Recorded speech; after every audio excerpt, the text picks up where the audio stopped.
நம்முடைய மாண்புமிகு முதலமைச்சர் அவர்கள் பொறுப்பேற்றுக் கொண்டு 4.5 ஆண்டு காலத்தை ஆட்சி பொறுப்பிலே நிறைவு செய்திருக்கிறார்.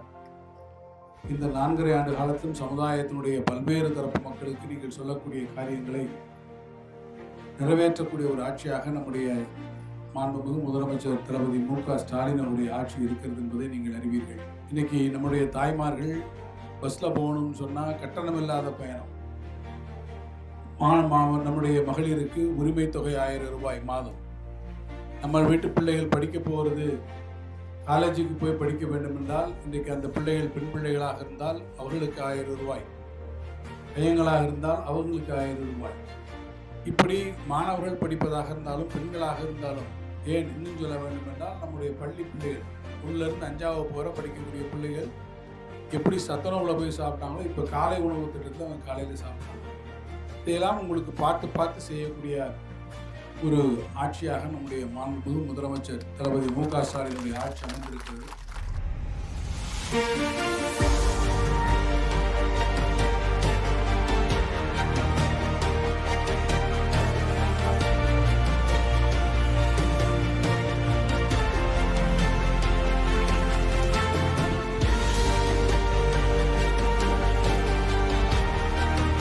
அடுப்புதர பிள்ளைகளுக்கு படிப்பு எதற்கு என்ற காலம் மாறி நம்முடைய வீட்டு பிள்ளைகள் இன்றைக்கு எல்லா சாதனையும் செய்யக்கூடிய மகளிரை நாம் உருவாக்கி கொண்டிருக்கிறோம். அதே மாதிரி பசங்க அவங்க போய் படிக்கிறாங்க, அவங்க போய் படிக்கணும்னா அவங்களுக்கு தமிழ் புதல்வன் திட்டத்தில் 1000 ரூபாய்.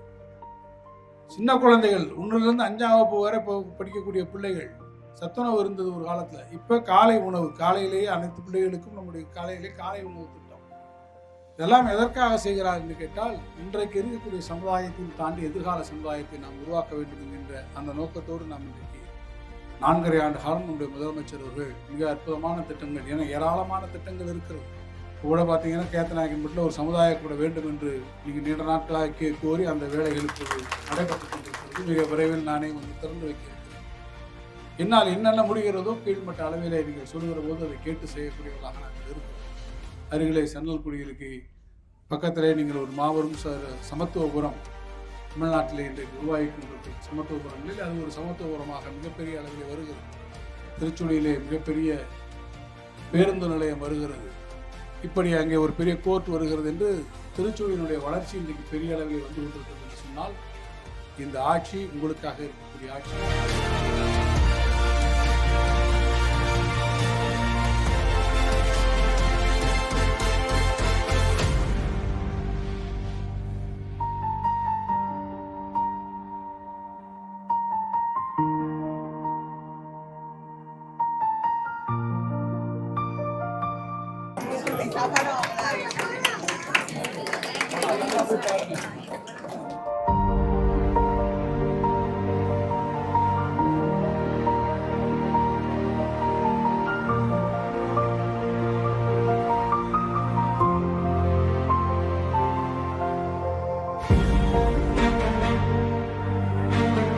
(234) தமிழ் ஆசிரியர்களுக்கு இன்றைக்கு விருது வழங்குகிறது என்கின்ற செய்தியை கேள்விப்பட்டு நான் எண்ணிக்கொண்டேதான் வந்தேன். அது என்ன 234 என்று.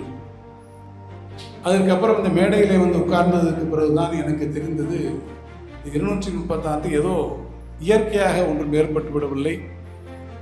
அது 175 இருந்து துவங்கி கொஞ்சம் கொஞ்சமாக உயர்ந்து 175, 195, அதுக்கப்புறம் எல்லாவற்றையும் கூட்டி 225. சரி, இவ்வளவு தூரம் வந்து விட்டோமே, 234 என்று அந்த சட்டமன்ற தொகுதிகளோடு இணைத்து இந்த விருதுகளை வழங்குவதாக தென்னவந்தன் சொன்னபோது அவர்கள் திட்டமிட்டே மிகச் சரியாக ஒரு சட்டமன்ற தேர்தலை கணக்கிட்டு கொண்டு இதை கொண்டு வந்திருக்கிறார் என்பதை நான் புரிந்து கொண்டேன். என்னை போல உங்களுக்கும் அதை ஒன்றாக புரிந்து கொண்டிருப்பேன் என்று நான் கருதுகிறேன். பிள்ளை சங்கம் இருந்தது என்பதற்கான ஆயிரக்கணக்கான எடுத்துக்காட்டுகளை நம்முடைய தமிழ் இலக்கியங்கள் நமக்கு சொல்லிக் கொண்டிருக்கிறோம். இமிழ்கடல் முரசம் 3 நாளும் தமிழ்களுக்கு உடல் தங்குபோல் வேந்தே என்று புறநானூறு சொல்லுது.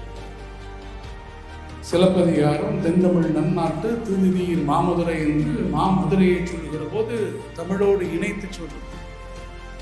இன்னும் சொல்ல வேண்டும் என்று சொன்னால், சென்னை அருங்காட்சியகத்தில் இருக்கக்கூடிய சின்னம்மனூர் செப்பேடுகள் மாபாரதம் தமிழ்படுத்தும் மதுராபுரி சங்கம் வைத்தும் என்று சங்கம் இருந்ததற்கான சான்றாகவே சுட்டி காட்டுகிறோம். இதே மார்கழி மாதத்தில் நான் பிறந்த விருதுநகரிலே பிறந்த கோதை நாச்சியார் தான் அருளிய திருப்பாவிலே சொன்னார், சங்க தமிழ் மாலை 30 தப்பாமே இங்கு இப்பரிசு உரைப்போர்க்கு 2 மால் வரைத்தோல் செங்கன் திருமுகத்து செல்வ திருமாலால் எங்கும் பரிசுற்று இன்பொருவர் எம்பாவா என்று இது இருந்தது. ஆறும் தெளிதேனும் பாகும் பருப்பும் இவைனாலும் கலந்துனக்கு நான் தருவேன் கோலஞ்சை துங்க கரிமுகத்து தூமணியே நீ எனக்கு சங்கத்தமிழ் ஒன்றும் தா என்று கேட்ட தமிழ். இன்னும் சொல்ல வேண்டும் என்று சொன்னால், நான் பகைவனை போரிலே வெற்றி பெற முடியவில்லை என்று சொன்னால் மருதன் இளநாகன் தலைமையிலே இருக்கக்கூடிய இந்த புலவர்கள் என்னுடைய வென்று சிறப்பை, என்னுடைய ஆட்சியின் சிறப்பை பாடாது ஒழிக என்று ஒரு மன்னன் சொல்லக்கூடிய அளவிற்கு ஒரு சங்கம் வைத்து, அந்த சங்கத்தில் யார் உறுப்பினர்களாக இருந்தார் என்று சொன்னால், இறையனாரை இருந்தார், முருகப்பெருமான் இருந்தார், நக்கீரர் இருந்தார், இடைச்சங்கத்திலே தொல்காப்பியர் இருந்தார், முதற்சங்கத்திலே அகத்தியர் இருந்ததாக கூறப்படுகிறது. ஆக தமிழை வளர்த்து வரக்கூடிய இந்த சங்க மரபில் நம்முடைய கலைஞர் தமிழ்ச்சங்கம் அந்த தமிழை தொடர்ந்து இன்றைக்கு காரைக்குடியிலே நம்முடைய செட்டிநாட்டிலே அதை வளர்க்கிறது.